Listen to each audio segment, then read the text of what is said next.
kita bisa mengikuti kegiatan pembelajaran hari ini ya. Untuk hari ini yang tidak hadir siapa? Ada enggak? Ada semua, alhamdulillah ya. Jadi tidak ada yang terlambat, tidak ada yang sakit atau tidak masuk ya, dan berhalangan atau lainnya. Untuk materi sebelumnya yang berkaitan dengan alat ukur, apakah ada yang belum dimengerti sebelum kita melanjutkan ke workshop equipment? Ada enggak? Sudah mengerti semua ya tadi ya? Nah, baiklah, nanti kita akan berlanjut ke materi workshop equipment. Nah, untuk kegiatan pembelajaran hari ini ya, berhubung dengan adanya wabah COVID, otomatis mekanisme pembelajaran kita itu menjadi blended learning ya, antara daring dan luring, antara online dan tatap muka seperti ini ya. Oleh sebab itu kemarin Bapak juga mengupload di e-learning ya masing-masing, yaitu berupa video dan penugasan. Apakah Anda sudah melihat? Ya, sudah ya. Tentang apa? Workshop itu mudah sekali ya. Nah, itu nanti kita amati, kita diskusikan ya. Paham? Nah, baik. Sebelum kita mengawali ya untuk memasuki workshop equipment, nah Bapak akan menjelaskan tujuan pembelajaran tentang workshop equipment dahulu ya. Untuk kompetensi dasarnya adalah pertama menerapkan workshop equipment, yang kedua adalah menggunakan workshop equipment ya, bagaimana cara-caranya seperti itu ya. Untuk indikator pencapaian kompetensi yaitu menjelaskan nama-nama macam workshop equipment. Yang kedua mengidentifikasi fungsi dari masing-masing equipment ya. Yang ketiga menjelaskan prosedur penggunaan masing-masing workshop equipment ya. Yang keempat mengoperasikan penggunaan workshop equipment. Jadi setelah Anda mempelajari semua itu tentang workshop equipment, otomatis Anda nanti juga harus berusaha mengoperasikannya ya. Nah, yang terakhir adalah menerapkan keselamatan kerja ya ketika Anda menggunakan workshop equipment ya, seperti itu. Jadi ketiga tetap diberlakukan di setiap kegiatan praktek ya, seperti itu. Nah, untuk tujuan pembelajarannya yang pertama adalah melalui pembelajaran blended ini serta berdiskusi, kerja kelompok, demonstrasi dan menggali informasi selanjutnya diharapkan dapat menjelaskan macam-macam workshop equipment ya. Jadi nanti metodenya ada diskusi, kerja kelompok, kemudian demonstrasi ya, yaitu melalui nanti ketika ada praktek penggunaan alat workshop equipment secara berkelompok maupun mandiri ya. Yang kedua yaitu peserta didik diharapkan dapat mengidentifikasi fungsi dari masing-masing workshop equipment. Yang ketiga yaitu peserta didik diharapkan dapat menjelaskan prosedur penggunaan workshop equipment. Jadi kan setiap workshop equipment itu pasti ada cara penggunaan atau prosedurnya sesuai SOP ya, atau standar operasional prosedur. Jadi biar tidak menyimpang. Yang keempat adalah peserta didik diharapkan dapat mengoperasikan penggunaan workshop equipment. Jadi bagaimana Anda cara penggunaannya seperti itu, seperti apa ya. Kemudian yang terakhir adalah peserta didik diharapkan dapat menerapkan K3. Jadi ketika Anda melakukan praktek workshop equipment, sehingga Anda tetap bisa melakukan langkah-langkah keselamatan kesehatan dan demi keamanan Anda sendiri, seperti itu ya. Nah, lanjut ya.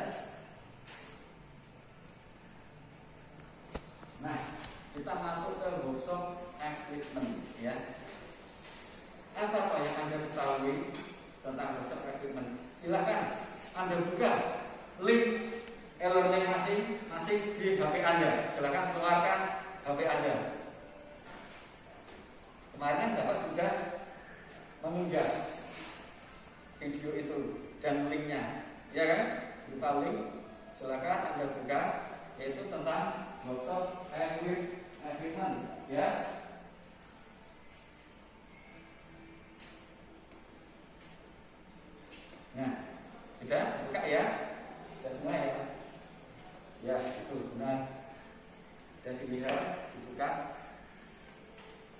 Nah,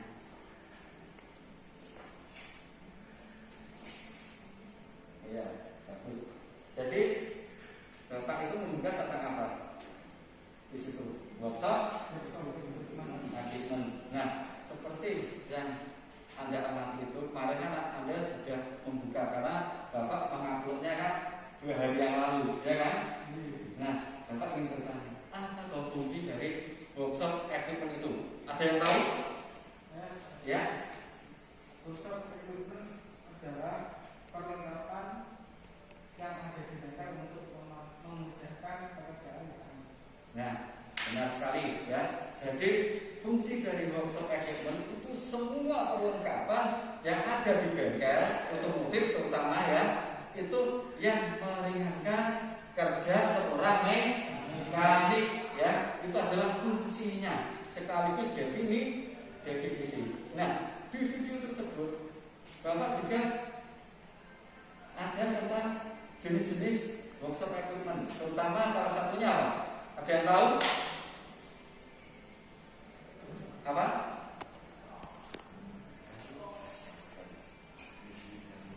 Jenis-jenis karlin yang keras tidak apa-apa.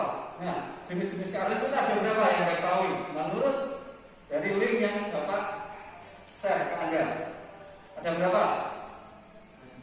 Ada 3, benar sekali. Apa saja? Angkat tangan yang tahu. Apa? Single karlin. Ada lagi yang lain? Tupas karlin. Ada lagi satu lagi. Ya. Karlin itu adalah jenis-jenis karlinnya, ya. Nah, berarti Anda sudah melihat itu kemarin videonya ya. Nah, berarti ini adalah sebuah teks untuk Bapak. Apakah Anda melihat apa? Tidak, jadi ternyata Anda semuanya sudah tahu. Baik, kalau gitu kita langsung masuk ke materi ya. Itu tadi adalah angka uji coba Bapak ya. Nah, untuk equipment itu contohnya adalah pertama karlin, kemudian hidrolik, tes, dongkrak, stand, dan lain-lain. Nah, untuk bengkel kita itu nanti kalian amati apa yang kita miliki, supaya itu yang kita miliki ya. Meskipun setelah kita masih baru dan kita tidak berguna, tapi kita sedikit punya peralatan workshop equipment ya. Nah, masuk kita jenis workshop equipment komponen tentang karlin. Seperti yang Anda bilang tadi teman-teman Anda, yaitu karlin itu ada 3 jenis ya kan. Ada single karlin sama karlin ya. Nah, ini fungsinya karlin itu untuk apa? Pengangkat kendaraan secara keseluruhan ya, seperti itu. Jadi kendaraan itu ketika untuk mengangkat sebuah kendaraan kita tidak mungkin menggunakan standar bongkar satu-satu ya. Tapi kita membutuhkan untuk mengangkat kendaraan itu memperingatkan kerja mekanik itu dibutuhkan yang namanya karlin ya. Untuk jenisnya ada 3, single post karlin, full post karlin, dan four post karlin ya. Nah, Bapak ingin bertanya, apa fungsi dari single post karlin? Ada yang tahu? Angkat tangan ya. Hanya menggunakan satu kaki.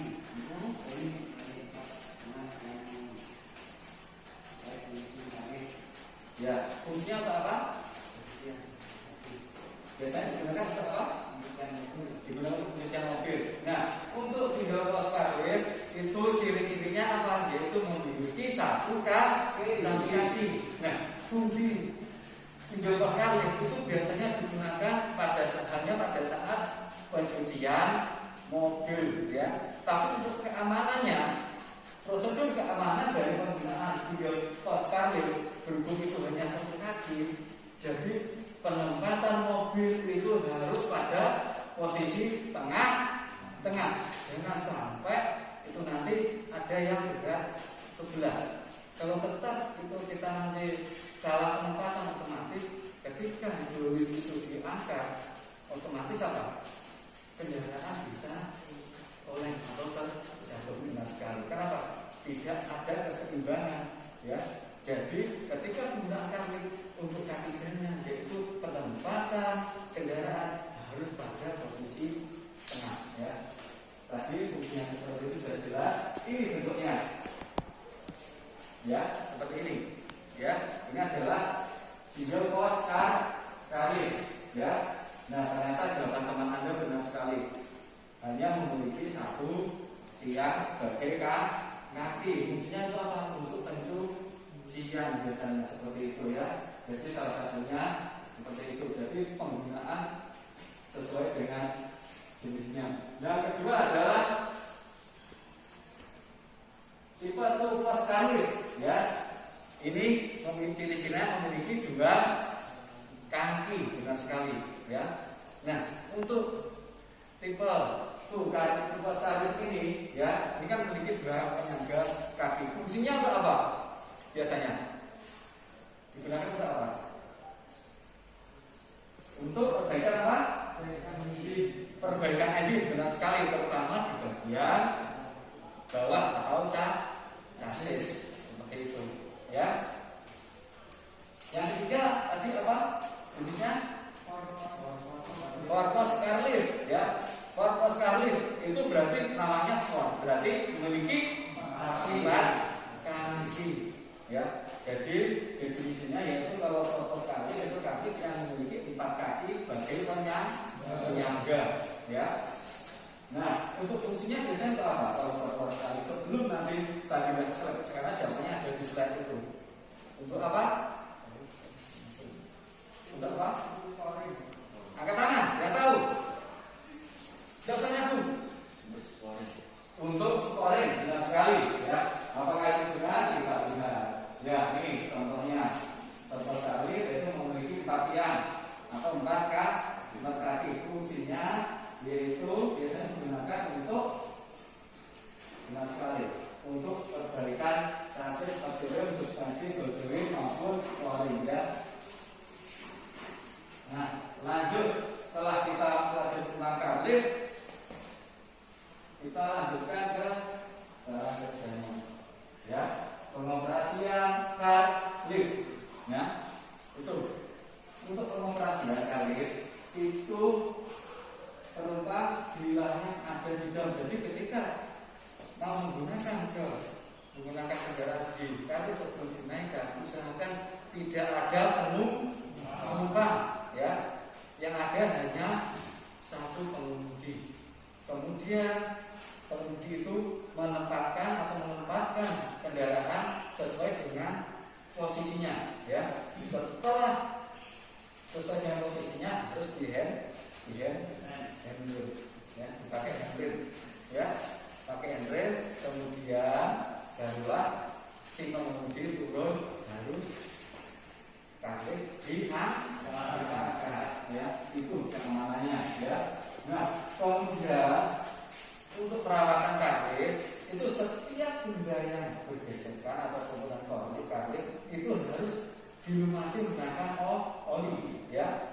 Pokoknya yang berkaitan yang bergesekan, entah itu hidrolisnya atau bagian penyangganya yang berkaitan dengan bergesekan, otomatis cara perawatannya harus dilumasi seperti itu. Kemudian dicek kebocoran pada hidrolisnya, ya. Itu harus mengecekkan secara berkala, ya. Paham? Bayangkan kalau tidak dicek, apa akibatnya? Ketika hidrolis terangkat, tiba-tiba hidrolisnya bocor, otomatis apa? Turun. Sehingga apa? Kalau turunnya lurus tidak apa-apa, kalau tidak lurus, tidak bersamaan, otomatis kendaraan bisa terguling seperti itu. Nah, itu cara penggunaannya, perawatannya seperti tadi, yaitu mengecekkan oli, apakah terjadi kebocoran atau tidak, seperti saya bilang tadi, ya. Selanjutnya adalah komponen dongkrak. Ini yang utamanya, ya. Jadi nanti kita fokusnya prakteknya di sini, di dongkrak ini, ya. Fungsi dongkrak itu apa? Ada yang tahu?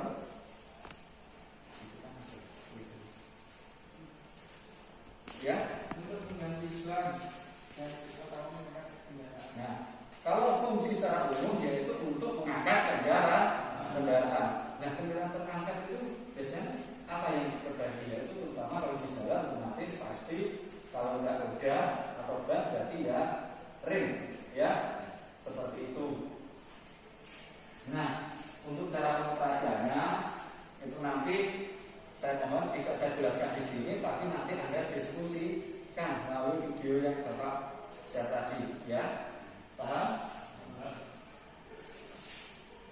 Nah, macam-macam gerak, yaitu pertama adalah gerak buaya yang kita miliki. Ini memiliki kekuatan yang berbeda-beda. Ada yang 1 ton, 2 ton, 6 ton dan seterusnya, sesuai dengan kapasitas yang dibutuhkan. Ya, kenapa kok dikatakan gerak buaya? Kenapa? Bentuknya mirip dengan buaya. Untuk cara penggunaannya itu yaitu Anda harus pertama cek mengencangkan tuas, ya, tuas pada gerak buaya itu Anda harus kencangkan dulu sebelum penggunaan, harus kondisi rapat, barulah Anda bisa menggunakan. Nah, ketika penggunaan otomatis Anda harus memilih medan dan datar seperti itu, ya. Nanti Anda diskusikan dengan teman Anda ketika praktek. Kemudian nanti salah satu kelompok akan presentasi, ya. Nanti setelah ini Bapak akan membentuk kelompok, ya. Untuk yang kedua, gerak botol, ya. Ini bentuk dikatakan botol saya karena bentuknya mirip dengan botol. Ini mirip dengan tipe single tarik, ya. Jadi isinya seperti itu, tapi namun memiliki satu kaki.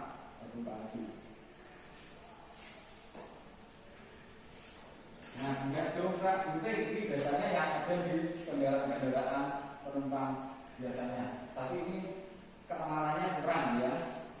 Karena apa?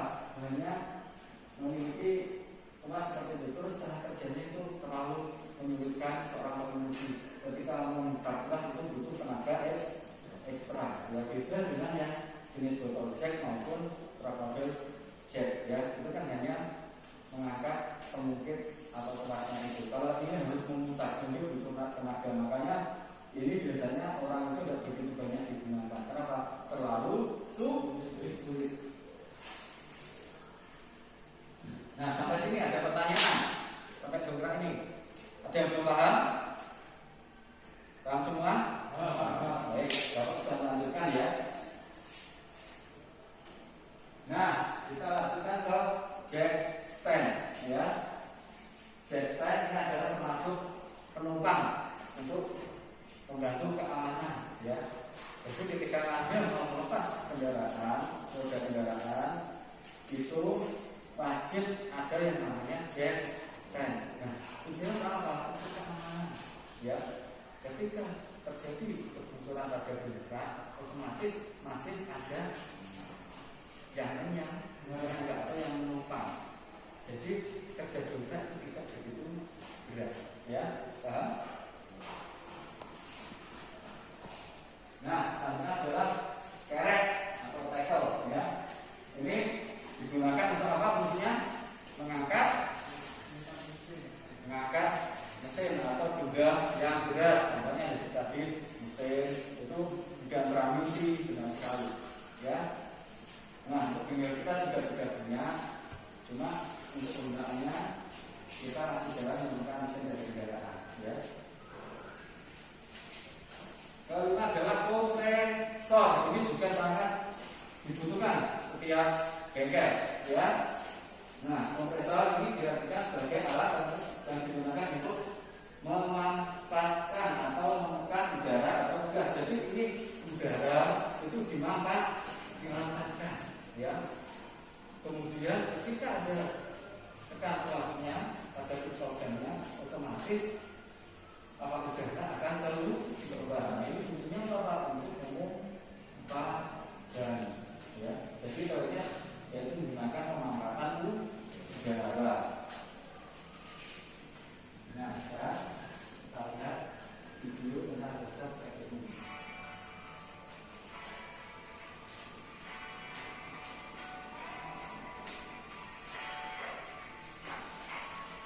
Terima kasih.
Kemudian Bapak beri waktu 10 menit. Selanjutnya kita praktek untuk kerja, ya.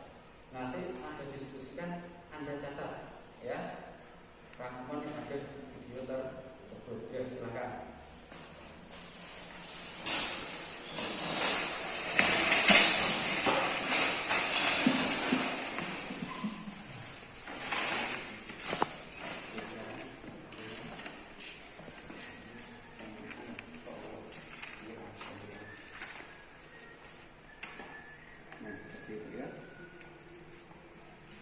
Anda diskusikan apa yang ada di e-learning yang sudah Bapak unggah, ya.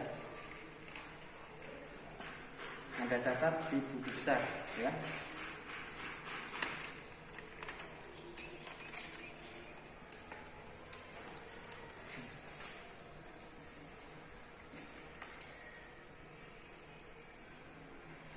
Ya, diskusinya tidak apa-apa.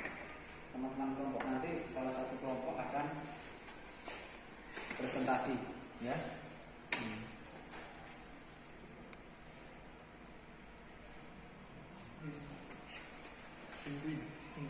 Jenis-jenis kami kan.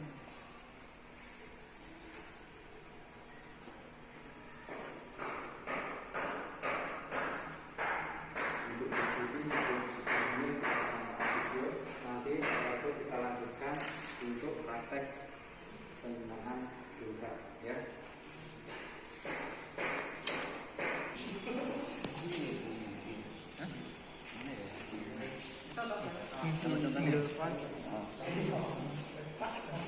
Fungsinya ini untuk mencuci mobil dan dia nasi presentasi anak bagiannya murah kan sekolah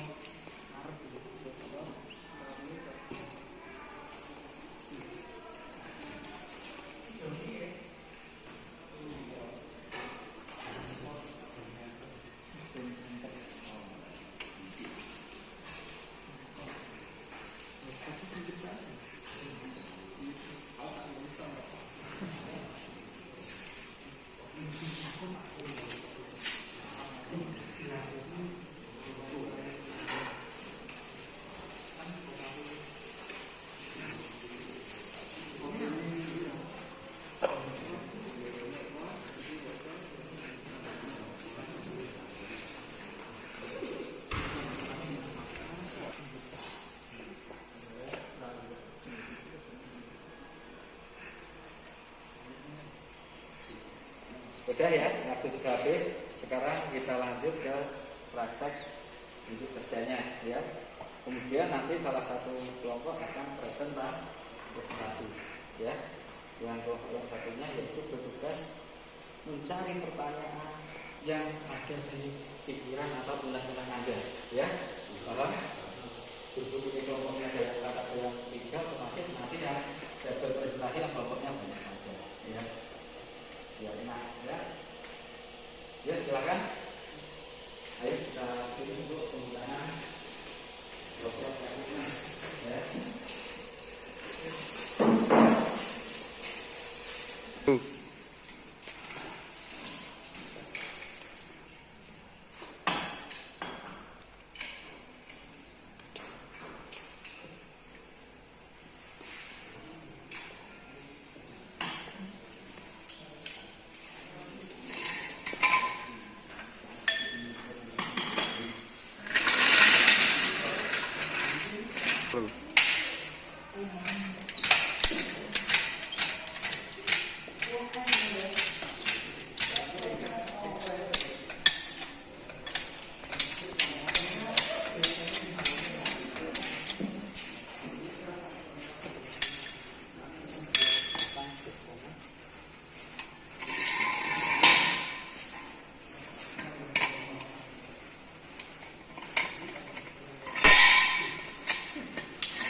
Absen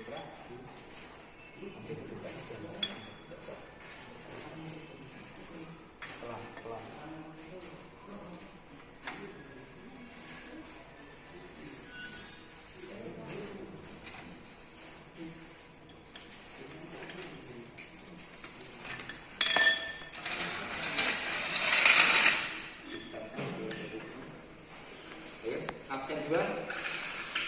Lanjut.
Absen terakhir.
Sekarang Anda sudah mempraktekkan semua. Sekarang kita saatnya presentasi, ya. Siap ya? Satu. Baik, setelah Anda melakukan ya diskusi pertama, yaitu penjelasan tentang diskusi, tentang yang videonya Bapak unggah, setiap kelompok tadi sudah diskusikan. Kemudian tadi Bapak juga memberikan tugas, yaitu Anda tunjukkan kerja penggunaan Zoom dongkrak, baik secara mandiri kemudian secara kelompok juga. Nah, Bapak untuk sesi ini yaitu Anda mempresentasikan ya satu kelompok presentasi hasil kerja hari ini. Yang pertama tentang rangkuman video yang Anda amati, yang kedua adalah tentang unjuk kerja penggunaan dongkrak. Untuk kelompok dua silahkan Anda bertanya ya. Baik, bisa kita mulai ya untuk sesi presentasi ya. Silakan kelompok satu untuk mempresentasikan hasil diskusi dan kerja kelompok Anda.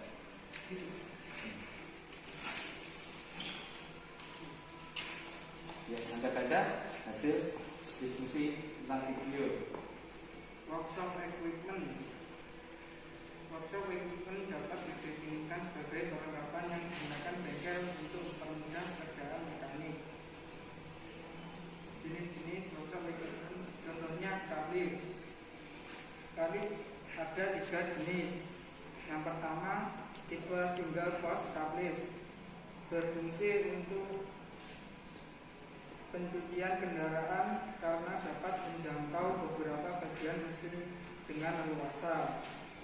Yang kedua, tipe two post kalift, biasanya digunakan untuk perbaikan engine maupun chassis seperti rem, suspensi, ballpoint, tune-up, dan lain-lain.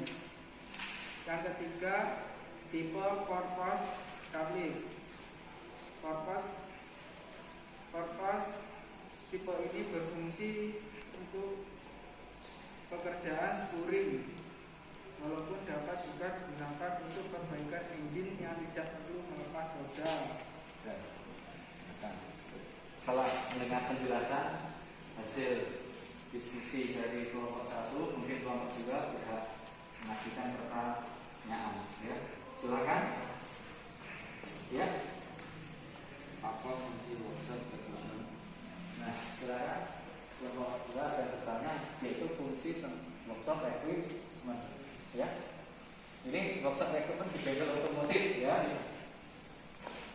Ya, silakan. Fungsi dari workshop equipment untuk memperingankan pekerjaan seorang mekanik. Ya, jadi itu fungsi dari workshop equipment, yaitu untuk meringankan kerja seorang mekanik. Pertanyaan kedua ada lagi? Ya, silakan. Jenis-jenis kalift. Nah, apa jenis-jenis kalift itu apa aja? Yang pertama, single post kalift, yang berfungsi pencucian kendaraan mobil. Ya, terus? Yang kedua, two post kalift, berfungsi untuk memperbaiki engine seperti rem. Ada lagi? Ya. Bagaimana cara penggunaan dongkrak? Nah, bagaimana cara penggunaan dongkrak yang benar ya? Yang pertama, pastikan bahwa dashboarding rod dibuka lebih besar dari beban. Parkirlah mobil di atas permukaan yang rata agar titik tumpu mobil pada dongkrak tidak bergeser.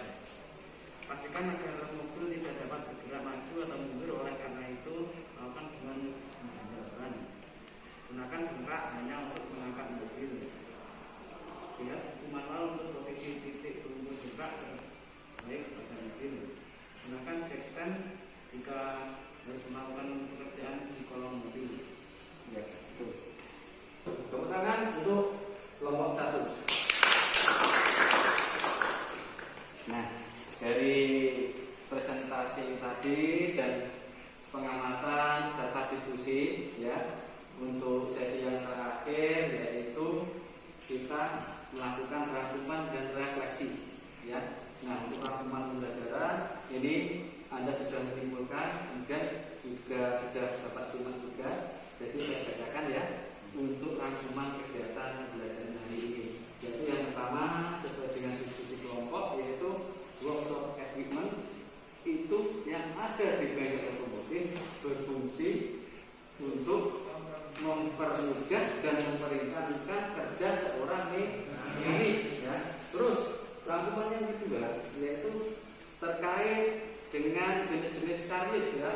Nah, untuk karlift itu berdasarkan jenisnya diskusinya itu dibagi menjadi 3. Yang pertama, tipe single post carlift itu memiliki fungsi yaitu untuk pencuci kemudian biasanya seperti itu ya. Nah, kenapa dinamakan single post carlift? Karena apa? Hanya memiliki satu kaki sebagai titik tumpunya. Untuk jenis yang kedua yaitu tipe two post carlift, yaitu memiliki 2 kaki sebagai titik tumpu. Nah, itu bisa digunakan untuk perbaikan mesin seperti itu ya kan. Kemudian chassis ya, yang meliputi penggantian rem, kemudian suspensi seperti itu ya. Yang terakhir adalah tipe four carlift ya. Tipe four carlift itu memiliki 4 kaki sebagai titik tumpunya ya, sehingga ini biasa digunakan untuk pouring ya, seperti itu ya. Nah, untuk keamanan dan perbaikan itu pada carlift itu setiap komponen yang bergerak termasuk hidrolisnya itu harus dilakukan pengecekan secara berkala, terutama pada olinya seperti itu ya. Kemudian setiap benda yang bergesekan itu harus masih menggunakan oli.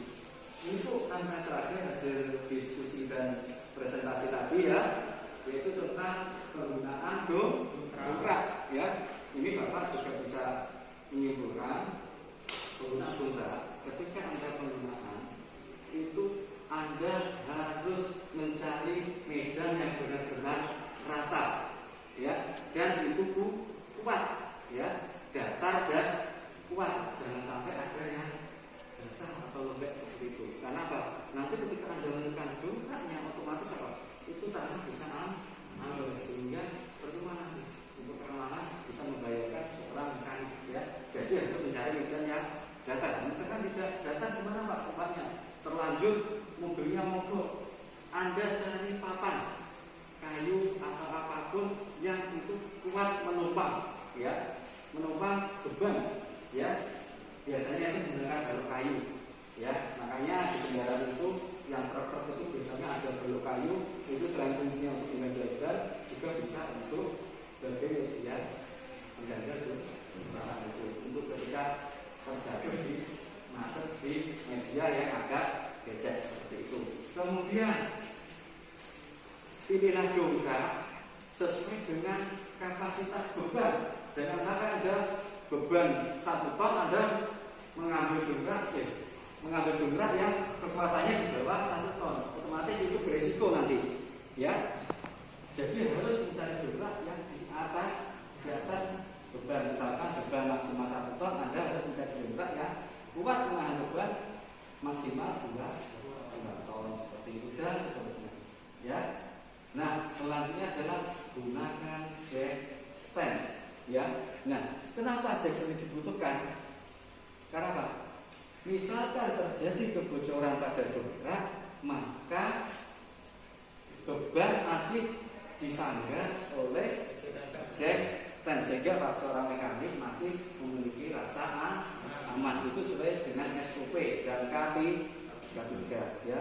Nah, untuk refleksinya ya, Bapak juga bisa mengadresnya. Ternyata meskipun Anda kelas 10 tadi Anda belum pernah menggunakan dongkrak tadi, Bapak juga melihat dan menilai ya, untuk kerja ternyata Anda juga mampu, meskipun ada beberapa anak yang agak canggung, agak ragu ya.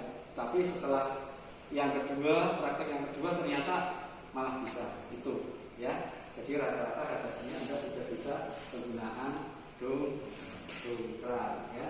Nah, untuk tugas untuk kerja sudah, selanjutnya yaitu nanti tugas di e-learning Anda kerjakan ya. Bapak memberi batas waktu sampai jam 9 malam ya. Jadi otomatis Anda kerjakan. Soal di e-learning itu Anda masuk ke akun masing-masing. Selanjutnya Anda bisa mengerjakan. Untuk mulai itu nanti bisa diunggah. Terus untuk tugas diskusi ya, itu tadi tolong Anda foto dan Anda upload di akun e-learning masing-masing ya. Paham? Nah, untuk pertemuan berikutnya yaitu kita lanjut tentang penggunaan kerek atau ya, atau strand, ya, seperti itu. Untuk hari ini kita fokus ke penggerak dahulu, ya. Nah, baik, untuk mengakhiri kegiatan hari ini, silakan ketua kelas untuk memimpin doa.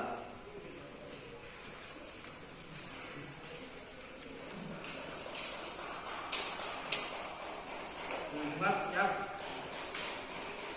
Doa mulai.